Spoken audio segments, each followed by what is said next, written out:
Ladies and gentlemen, Odell Beckham Jr. was kicked off of an American Airline flight. Now, this actually happened a couple of months ago, but it's now surfacing on what happened. Now, I'm not going to play the video, but I will leave a link to it in the description box. So there was body cam footage that showed Odell Beckham Jr. being escorted off of a plane after flight attendants raised concerns. Yeah, you know how it is, y'all. So police have released a body cam footage of an incident on an American Airlines flight involving football player Odell Beckham Jr. The NFL free agent was on a flight from Miami to Los Angeles in November when flight attendants concerned that he was ill. They were asking him to leave the airplane before it took off, and he refused.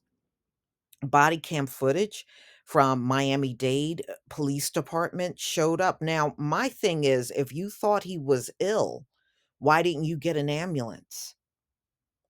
Why did you call the police?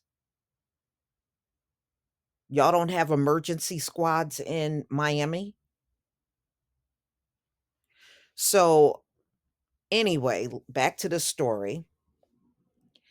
So, the body cam footage from Miami-Dade Police Department shows officers approaching Beckham Jr.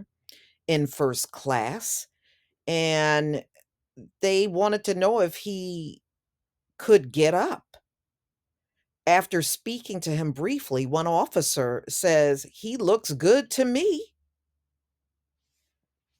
Okay, I don't understand these flight attendants. It like I said, if it looked like he had a physical problem or possibly something was going on with his health, I still say, why not call an ambulance? What you call the police for?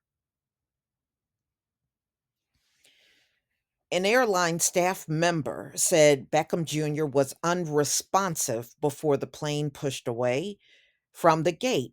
They got him to wake up. So apparently he was just sleeping. And sometimes people do go into a deep sleep where they may not hear you. So he woke up and he put his seatbelt on prior to taking off, but was still passed out. Well, sometimes you never know how tired a person is when they're getting onto flight. I've seen people sleep on flights that I was on, and sometimes they go to sleep almost as fast as they get on the plane. I've seen that before, more than once.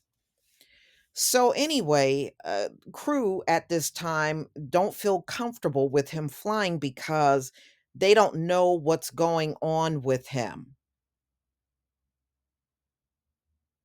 This had to be a Karen, y'all. This had to be a Karen. This had to be a Karen. So the staff member says, adding that they can put him on the next flight.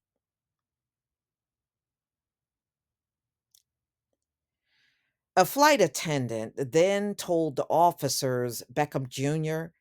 only had underwear on. You know what it was? His pants were slightly down. And, and they made a comment that the baby didn't have pants on. They were actually talking about him. They were talking about him. The baby was him, not an actual baby. So a flight attendant told the officers Beckham Jr. only had underwear on, but when they arrived, he was wearing pants. So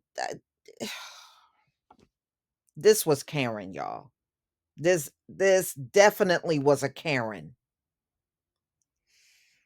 When they're on the phone with the police, they always got to make it sound as bad as possible, even if it's not bad at all. So So what are you saying? While he was sleeping, he didn't have pants on, but just before the police came, he put his pants on? Give me a break. Nobody does that on a plane. She also said they had to shake him several times to ask Beckham Jr. to put his seatbelt on for boarding, and that he told them he came from a club, which he probably did. He probably did. And if he was in a club, chances are he was probably drinking, probably had some alcohol. The officers who recognized Beckham as an NFL player said he may just be tired. Now, how is it that the police could determine that, but this flight attendant, Karen, couldn't determine that?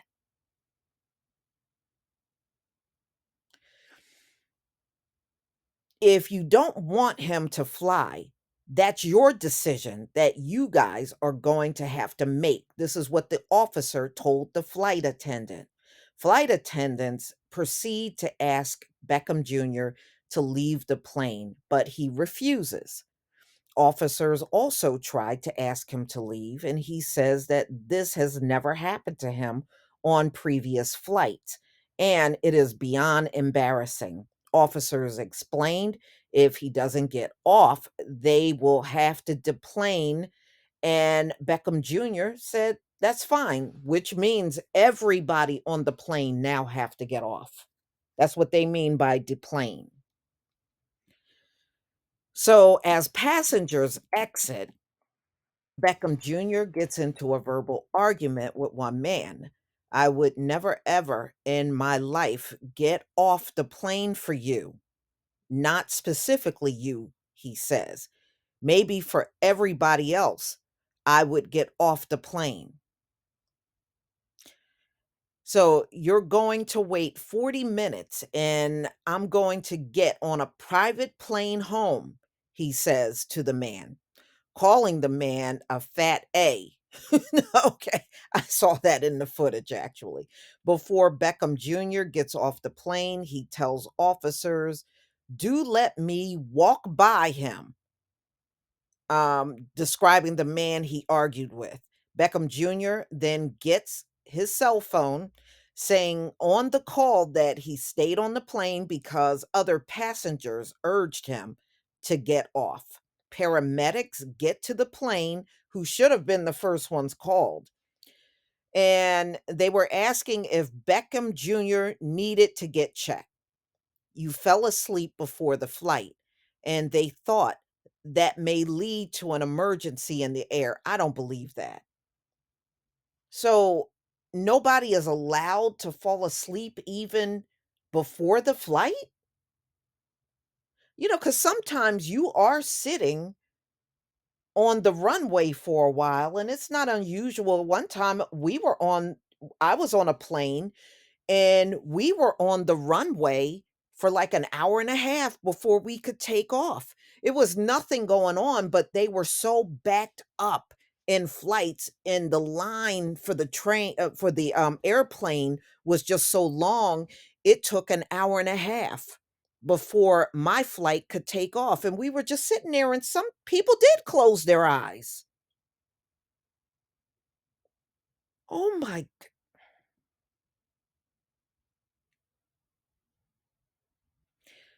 I think this is a silly reason to call the police. That's just my opinion. Wow. The paramedics then checked his blood pressure and they talk to him to help calm him down before they exit the plane. Officers then escort him off the plane through the airport. Then uh Beckham Jr., as he says, someone is coming to pick him up. After the footage was released, Beckham Jr. appeared to talk about the incident in a series of tweets, writing on Thursday, "Can't address everything in this world. It's exhausting. Everybody got an opinion on situations they weren't involved in. All you can do is know who you truly are." Mm-mm-mm. Perel only kills 99.9% of germs. There's always going to be a little leftover. So, he did respond to what happened to him at the time, and he was out on Twitter. Mm, mm, mm. So, following the incident, American Airlines released a following statement. CBS Sport reported Flight 1228 with service from Miami to Los Angeles returned to the gate before takeoff due to a customer failing to follow crew member instructions and refusing to fasten their seatbelt. The customer was removed and the flight re-departed at 10:54 a.m. local time. CBS has reached out to Miami-Dade Police, Beckham Jr.'s lawyer, and American Airlines for further comment, is awaiting response. So it looked like he lawyered up. Well, he's in a position to do that very easily. The number and they just go into unruly passengers, in America has decreased, over the last few months, but, you got a country full of entitled people. That's why you got an unruly passenger situation, and half of the things on the flight should not even be happening. And like I had told y'all on some of the previous videos I've done on unruly passengers, some of these people get on flights and start screaming out their political views. To me, what does that got to do with you flying from the location you're in to your destination? And who the hell on a plane cares about your political views? But I notice a lot of them tend to do that and get all unruly about their political views. I don't know what the hell is up with that. I don't know why you can't just shut up and go to your destination and let everybody on the plane have peace. Just can't do it, right? So, and it just goes into American Airlines and Southwest Airlines have suspended in-flight alcohol sales. But y'all, I mean, he was not asking for or drinking on the flight. Now, being that he came from a club, he might have been drinking prior to getting on the flight, and that might explains why he was in such a deep sleep. But I don't think that should call for police coming, you know, at all. You got several flight attendants on there and y'all couldn't handle that yourselves? I'm just saying, y'all. While the number of incidents began declining in 2021, the FAA said total fines for a variety of alleged bad behavior in 2021 topped at more than $1 million. Yeah, well, you're in America, so that part I'm not surprised about. So, y'all, I will pin the video in the comment section and you can go out and view it for yourself. And after you get finished viewing, please leave your comment and subscribe. Don't forget to hit on the notification bell, and I'll see you on the next video. Peace, family.